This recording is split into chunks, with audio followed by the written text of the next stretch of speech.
Welcome to Rajendra Tandon videos. We continue with Surdas Brahmar Geet.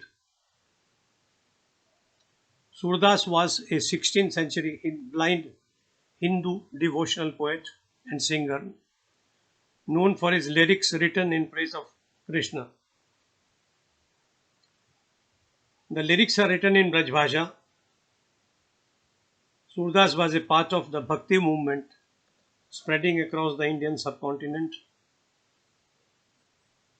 a movement which represented spiritual empowerment of the masses.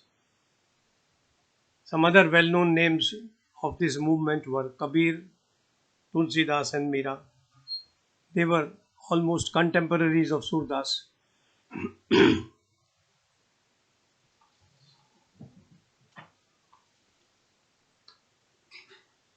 In this conversation between the gopis and Uddhav,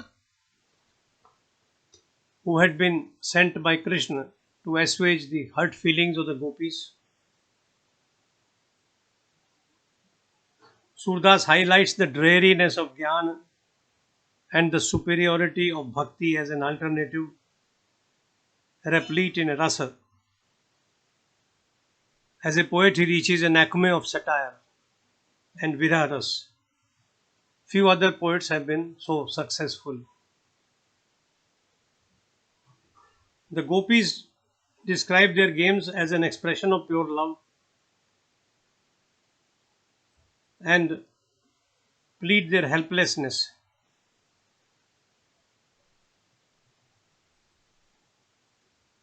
That is the theme of the verse which we'll be discussing today. Ek hutau so gayo syam sang ko aradhe ish. We have given our heart away and there's only one heart we had. We have given it away to Krishna. So with what other thought, mind, heart we worship the Nirguna for whom you are pleading with us. Brahmar Geet is a fabulous combination of virha, grief of separation, Gyan and Bhakti. It is a composition in the face of which Gyan takes a back seat. Here the entire logic of yoga accepts defeat.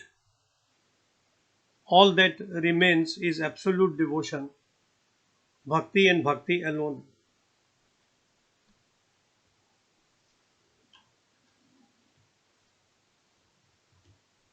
The origin of Brahma Geet lies in Srimad Bhagavatam.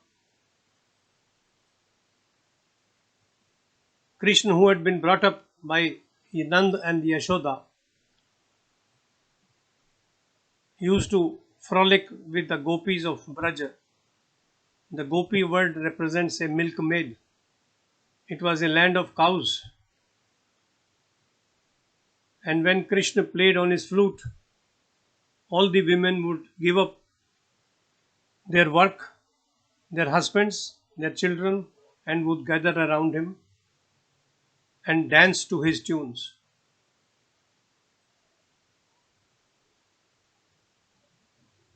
When he went away to Mathura, the gopis felt bereaved. They felt at a loss. They did not know what to do. Krishna came to know of this mental condition of the gopis and he sent his childhood friend from school days, Uddhava. But Uddhava always talked of Nirguna Brahma and Yoga, with which Krishna disagreed. Krishna believed that this world could not subsist and grow without Virha and Prem Ras. Uddhav's philosophical denial bored him. But Uddhav went to Braj and started arguing with gopis to give up that physical passion for Krishna and divert their love to Nirguna Brahma, God without attributes. That is where today's poem comes. The gopis tell Uddhav, Uddhav, man na bhaye das bis, We don't have 10 or 20 hearts and minds. एक हूँ तो सो गयो श्याम संग को आराधे ईश. We had one heart, one passion that we have given over to Krishna. Now, with what do we worship your Ishwar, the Nirgun Ishwar? इंद्री शिथिल भई केशव बिन जो देही बिन शीश.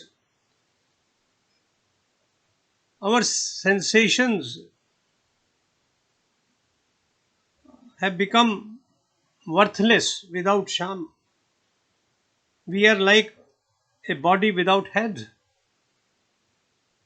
आशा लग रहित तन श्वासा जीव ही कोटि बरीस.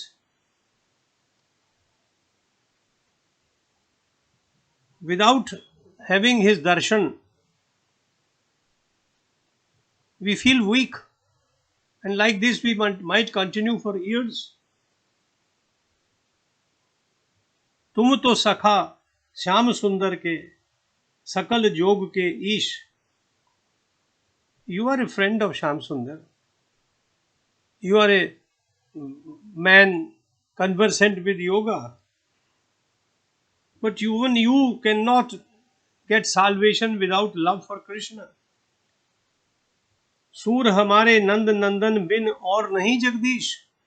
For us there is no God beyond Krishna. This is a verse which is sung by so many prominent singers in India even today, and it captivates our mind with the sublimity of the thought.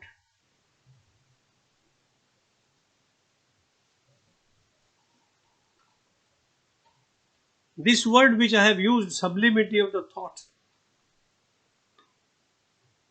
is prevalent and available in most of the verses written by Surdas, and he wrote a few thousand.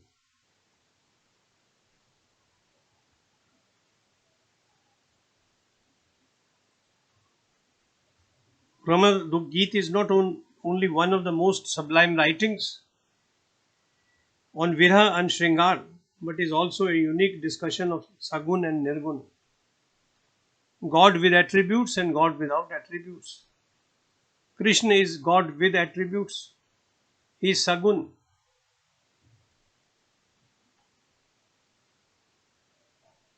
In the conversation between the gopis and Uddhav, we find a witty repartee, a penetrating satire. Look, our hearts have been taken away. With what do we worship Nirgun now?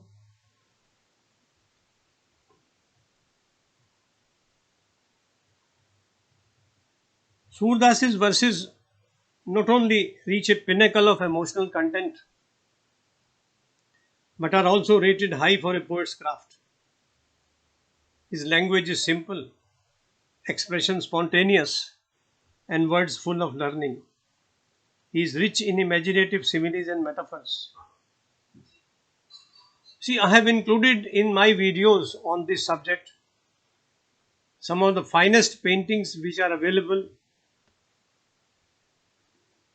in India on Krishna and Radha.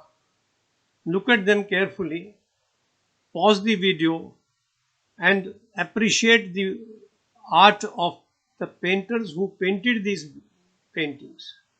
Whether it is Chirharan, where the gopis are shown having taken off their clothes to have a swim. Krishna comes and takes the bundle of clothes to the top of the tree. Then he tells them that if you want them back, you come with arms raised. Now, this is not erotica.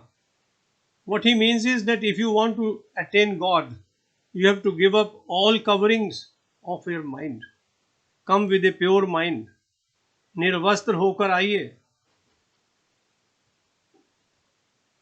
Even Rasalila can be interpreted either as erotic or as happiness in the company of God.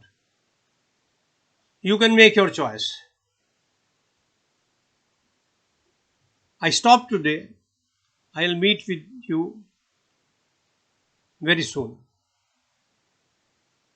Thank you for visiting this site. Thank you for listening to me.